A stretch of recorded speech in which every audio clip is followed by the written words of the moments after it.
आज श्री संत मन्मथ स्वामी माध्यमिक विद्यालय वार्षिक स्नेह संमेलनाचा कार्यक्रम, त्याचे कार्यक्रमाचे अध्यक्ष माननीय प्राचार्य डॉक्टर हरिदास राठोड सर व आजच्या कार्यक्रमाचे उद्घाटक माननीय प्राचार्य डॉक्टर एस.बी. आडकिने सर व मंचावरील उपस्थित सर्व आदरणीय मान्यवर आणि येथे जमलेले सर्व पालक, टीचर्स, महिला टीचर्स, समस्त गावकरी, सर्व चिमुकल्यांनो व बंधू भगिनींनो, सर्वांना माझा सप्रेम नमस्कार. मला निश्चितच माहित आहे आज येथे सर्वजण जे जमलोत ऑलरेडी उशीर झालाय आणि तुम्हा कोणालाही माझे एक दोन शब्द ऐकून घ्यायची मनोमन इच्छा नसेल, कारण तुम्हा प्रत्येकाला आपल्या चिमुकल्याचा आता इथं त्यांचे जे काही गुणदर्शन होणार आहेत ते पाहायचे. पण आता इथं प्रमुख उपस्थिती म्हणून मला आवर्जून बोलवल्याबद्दल मलाही भाग पडत आहे की तुमच्याशी एक 5 मिनिटं का होईना बोलावे लागेल आणि मी जास्त वेळ नाही घेणार. मला ह्या ठिकाणी आवर्जून सांगायला आवडेल सर की टीचर्सचा रोल खूप इम्पॉर्टंट आहे आणि मी ह्या शाळेत पहिल्यांदा अगोदर पण आलो होतो आणि आता ही दुसरी वेळ आहे. खरंच मला खूप चांगला आनंद होत आहे की ह्या शाळेत मी परत एकदा आलोय आणि मी परत एकदा प्रिन्सिपल सरांचं, आयोजकांचं, चिमुकल्यांना म्हणजे आपण जसं आता सरांनी प्रस्तावनेत सांगितलं की फक्त सिलेबस आपण जे शिकवतो ते फक्त मार्कासाठी, गुणांसाठी सिलेबस आपण कव्हर करतोच. पण माझी एक विनंती आहे सर्व टीचर्सना की त्यांना सिलेबस सोडून बाकीचे म्हणजे आउट ऑफ बॉक्स जाऊन आपण जे स्किल्स तुम्ही शिकवता इथे, जसं की आता व्हॉलीबॉलचं सरांनी जसं सांगितलं की आपले विद्यार्थी व्हॉलीबॉलमध्ये त्यांनी आता चांगलं प्राइज पटकावलेलं आहे आणि त्यांच्यासाठी मी आवर्जून आज त्यांच्यासाठी मी व्हॉलीबॉल आणि नेट एक भेट वस्तू म्हणून त्यांच्यासाठी एक छोटी काविना घेऊन आलेलो आहे. तर आजचा कार्यक्रम इथं घेण्याचा एकमेव उद्देश आहे की आपल्या मुलांमध्ये आजकाल आपण पाहतोय की सर्व पालकांना वाटतं की माझा मुलगा doctor, engineer, collector, IAS, IPS असं झालं पाहिजे आणि त्यात काही चुकीचं नाही. पण मला काय म्हणायचंय, परंतु सगळेच मुलं डॉक्टर, इंजिनियर, IAS, IPS होतीलच असं नाही. कुणाही पालकांना माझा मुलगा शेतकरी व्हावा असं इथे बसलेल्या पालकांपैकी मला तर नाही वाटत की कोणाच्या मुलाला शेतकरी बनवावं किंवा त्यांना झाला पाहिजे. पण मला असं वाटतं की समजा एखाद्या मुलाला शेतीबद्दल आवड असेल तर त्यांनी जरूर ती आवड त्यांनी पूर्ण केली पाहिजे आणि एक चांगला शेतकरी झाला पाहिजे. पण तो असा शेतकरी झाला पाहिजे की त्यांनी एकदम लेटेस्ट म्हणजे जे तंत्रज्ञान आहे, हायटेक शेती जे म्हणतो आपण, ती केली पाहिजे. जसं की आता इस्रायल असेल, जर्मनी असेल, तिथं खूप हायटेक पद्धतीने ते शेती करतात आणि करोडो रुपयांमध्ये कमवतात आणि त्याच्यामुळे आपल्या देशाचं नाव होणार. आणि आपला शेतीप्रधान देश असल्यामुळे आपण शेती पण नक्की म्हणजे ज्यांना आवड आहे त्यांनी केली पाहिजे असं मी या ठिकाणी सांगू इच्छितो. आणि फक्त इंजिनियर आणि डॉक्टरच नाहीत तर बऱ्याच गोष्टी आहेत बनण्यासाठी. आता उदाहरणं देतो 2-3 छोटे छोटे. आता अमिताभ बच्चन सगळ्यांनाच माहित आहे, बरोबर मुलांना? कोण आहेत अमिताभ बच्चन? हिरो. येस, खूप महान हिरो आहेत आणि ते माझेही एक आवडता स्टार आहे. मी लहानपासून त्यांचे पिक्चर बघायचो. अमिताभ बच्चन म्हणलं की अँग्री यंग मॅन, त्यांचे पिक्चर मी चुकत नव्हतो, चोरून कावाना पाहायचो. आणि तर आपल्या लेकराला जर त्यांना कलेमध्ये जर आवड असेल आणि गुणवत्तेमध्ये ते कमी असतील तर त्यांना जबरदस्ती करू नका. पालकांसाठी आहे मेन, त्याला त्यांचे स्वप्न पूर्ण करू द्या. एक मोठा पुढे जाऊन तो कलाकार बनू. त्यांचं कलांना आपण ओळखून मुलांना आपण प्रोत्साहन इथं दिलं पाहिजे, दोघं टीचर्सनी पण आणि पालकांनी पण. दुसरे उदाहरण आहे, आपल्याला सगळ्यांना माहित आहे सचिन तेंडुलकर. सचिन तेंडुलकर सगळ्यांना माहित आहे, हात वर करा कोणाला माहित आहे. सचिन तेंडुलकर खूप जगपातळीवर ओळखायला लागले आणि जागतिक कीर्तीचा माणूस आहे तो. तुम्हाला माहित आहे का सचिन तेंडुलकर 10वीला किती वेळा नापास झाला होता? सचिन तेंडुलकर 10वीला किती वेळा नापास झाला होता? 4-5 वेळा. बर, 3 वेळा तो 10वीमध्ये नापास झाला होता. म्हणजे सचिन तेंडुलकर 10वीला नापास झाला म्हणून तो बुद्धू झाला का? तो महान आहे, बुद्धू नक्कीच नाहीत. त्यांना उलट जे हायेस्ट अवॉर्ड असतं सिव्हिलियन म्हणजे त्यांना भारतरत्न हा पुरस्कार मिळाला. म्हणजे आणि ह्याच्यामध्ये लेकरांना घडवण्यामध्ये पालकांचा कसा रोल आहे की सचिन घडवण्यामागे त्यांचे आईवडील म्हणजे त्यांना कळलं की सचिनला क्रिकेटमध्ये आवड आहे आणि त्यांनी त्याला प्रोत्साहन दिलं आणि तो क्रिकेटमध्ये अव्वल ठरला आणि विश्वविजेता ठरला. म्हणजे जर आपल्या मुलांना आवड असेल खेळाची तर त्याला खेळू द्या, त्याला पोहता येत असेल तर त्याला पोहू द्या, त्याला नाटकात इंटरेस्ट असेल, नाट्य करायचं आवड असेल तर नाटक करू द्या, त्याला हिरो बनायचं असेल तर हिरो बनू द्या. आता मी आल्याला बघत होतो की बऱ्याच मुली खूप उत्साहात आहेत, त्यांनी गॉगल्स वगैरे लावलेत, बहुतेक रेबनचे असतील, आणि ती मुलगी म्हणजे ऑलरेडी ती तिथं हळूहळू नाचत होते, डान्स करत होती. म्हणजे तिला नक्कीच आवड आहे आणि अशा लेकरांना आपल्याला पुढे आणायचंय. आणि मुली आणि मुलगा असं काहीच भेदभाव न करता मुलींना पण आपण शिकवतो. तसेच एक्स्ट्रा करिक्युलर ऍक्टिव्हिटीज म्हणजे त्यांना डान्स, त्याच्यानंतर नाटकात आवड असेल तर त्यांना नक्कीच आपण वर आणलं पाहिजे. आणि ती तिथं बसली, तिचा परफॉर्मन्स असणार आहे आणि मला वाटतं अशा विद्यार्थ्यांना त्यांना नक्कीच आपण प्रोत्साहन दिलं पाहिजे. आता आणखी एक उदाहरण तुम्हाला सांगतो, ते म्हणजे लता मंगेशकर. लता मंगेशकर माहित आहेत सगळ्यांना? येस, त्या एक खूप मोठ्या गायिका होत्या. सर्व तल्लीन होऊन ऐकत होत. आणि त्या कितवी शिकल्या कोणाला माहित आहे? त्या कितवी शिकल्या? शाळा शिकले नाहीत. बरोबर आहे, त्यांनी फक्त एकच दिवस शाळेला गेली, पण ते एवढे महान गायिका झाल्या होत्या आणि त्यांचे गाणे आज पण आपण हिट आहेत. मला वाटतं लहान लेकरापासून ते ज्येष्ठांपर्यंत सगळ्यांना ते त्यांचे गाणे आवडतात. कारण म्हणजे शिक्षण हे महत्वाचं आहे. एज्युकेशन काय होतं? शिक्षण आपल्याला कम्प्लीट माणूस बनवतो. Education makes you a complete man. Education makes you a complete life.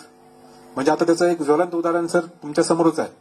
10वी पर्यंत असं होतं की बाबा ह्याचं काही होऊ शकत नाही, की हा बुद्धू आहे, त्याला काही येत नाही.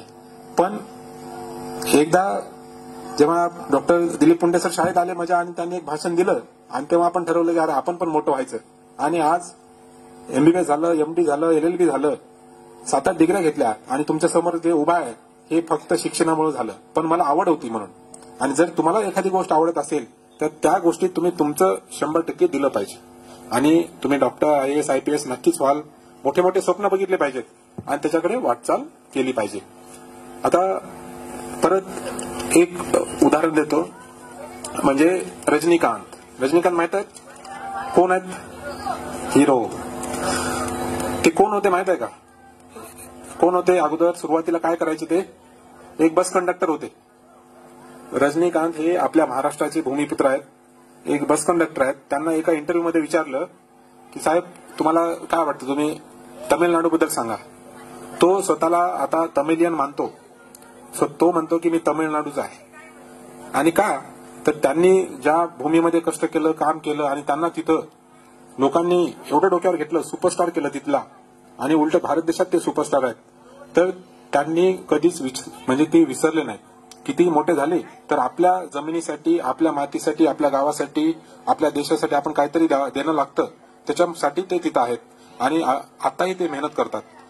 आता त्यांचं वय खूप झालेलं आहे तरी पण त्यांचे पिक्चर सुपरहिट होतात. का? तर फक्त हार्डवर्क, मेहनत आणि मन लावून करतात. तर विलियम्स तर मला लोक किती आदर करतील. तो नंतर तिथं बदलला आणि तो एक चांगला मोठा माणूस झाला. आणि आयुष्यात हेच म्हणजे तुम्हाला गुण, जे संस्कार आहेत ते आपल्या शाळेत इथंच आपल्याला ते शिकायला भेटणार आहेत. शाळेमध्ये असताना एकमेकांशी भांडणं करू नका, प्रेमाने राहा, गुरुजनांचं ऐका, आई वडिलांचं ऐका. तुम्हाला जे गोष्ट आवडतात त्यांना पटवून द्या की बाबा मला हे करायचंय. ते नक्कीच तुम्हाला मार्गदर्शन करतील. आणि तुमचं नशीब खूप चांगलं आहे की एवढे सगळे चांगले गुरुजन वर्ग लाभलेत.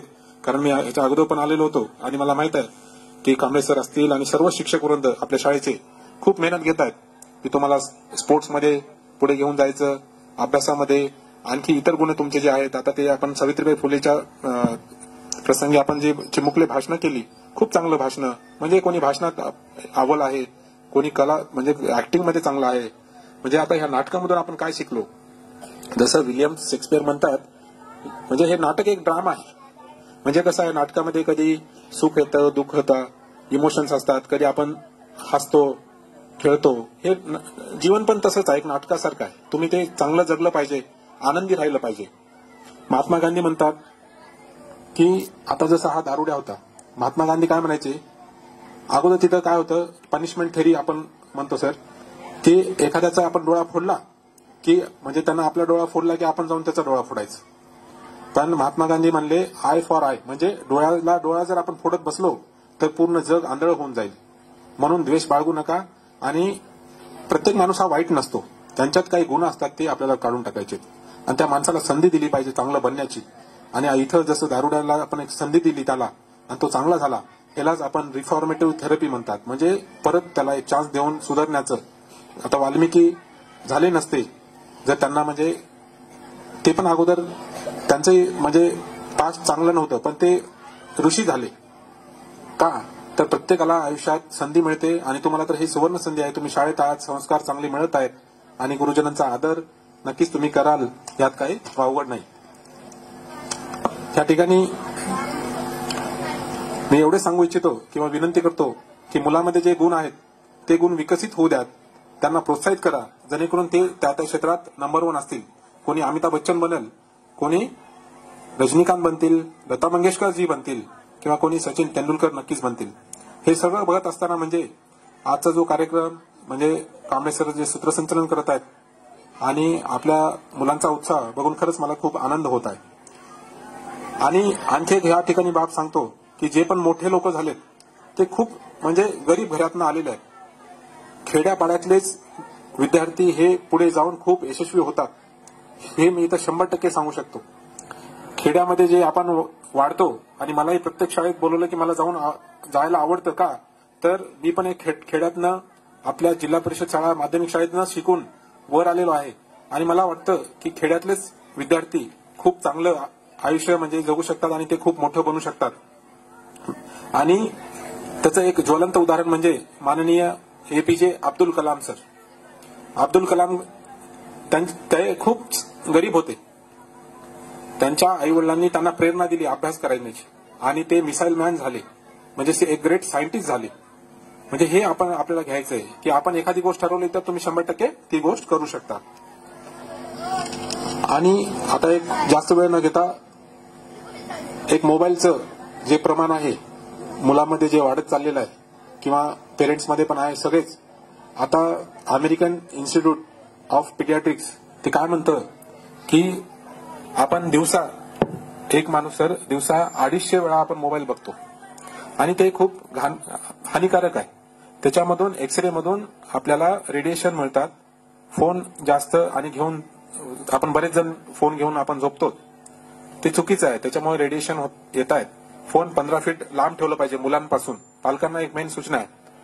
आता मी लहान असताना काय व्हायचं, मला समजा भूक लागली आणि मी जेवत नव्हतो तेव्हा माझी आजी मला घ्यायची आणि संध्याकाळचं ते घेऊन फिरायची, चंद्राकडे दाखवून मला स्टोरी सांगायची, कथा सांगायची. अरे एक राजा होता, असं होतं तसं होतं आणि आता अरे आता राजा इथे आलाय, आता राजा जेवण करतोय, तू जेव बाळा.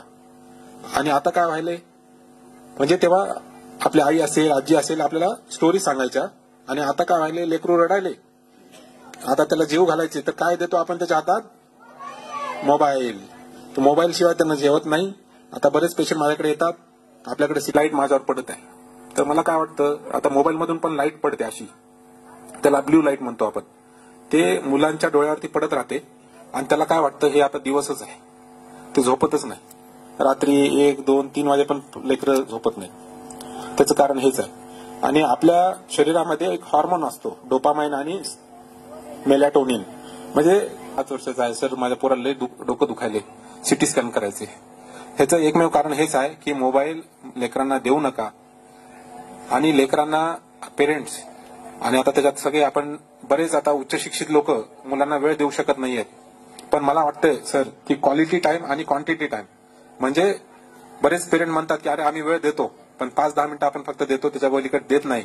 मुलांना मोबाईल मधून बाहेर काढा, त्यांना बाहेर खेळायला घेऊन जा, त्यांच्यासोबत टाइम स्पेंड करा. फिजिकल ऍक्टिव्हिटीज, जसं आम्ही लहान असताना आम्ही ग्राउंडवर जाऊन उड्या मारायचो, क्रिकेट खेळायचो, व्हॉलीबॉल खेळायचो, तसे आता गेम्स कमी झालेत. ते आपण पालकांनी आणि टीचर्सनी मुलांना प्रोत्साहित केलं पाहिजे आणि स्वतः पण आपण सर्वांनी मोबाईलचा वापर कमीत कमी केला पाहिजे. कारण कॅन्सरचे प्रमाण वाढत चाललेले आहेत आणि मोबाईलचे धोके म्हणजे कानाचे आजार असतील, डोकेदुखी असेल आणि त्याच्यामुळे पोट लहान मुलांमध्ये दुखत असतं. तर ह्या गोष्टीवर आता मोबाईल तुम्ही कमी बघाल ना, कोणी बघतं इथं मोबाईल सगळेच वापरतात तसे, आणि मला वाटतं ते आता मी सांगितल्यानंतर तुम्ही कमी कराल असं मी अपेक्षा करतो.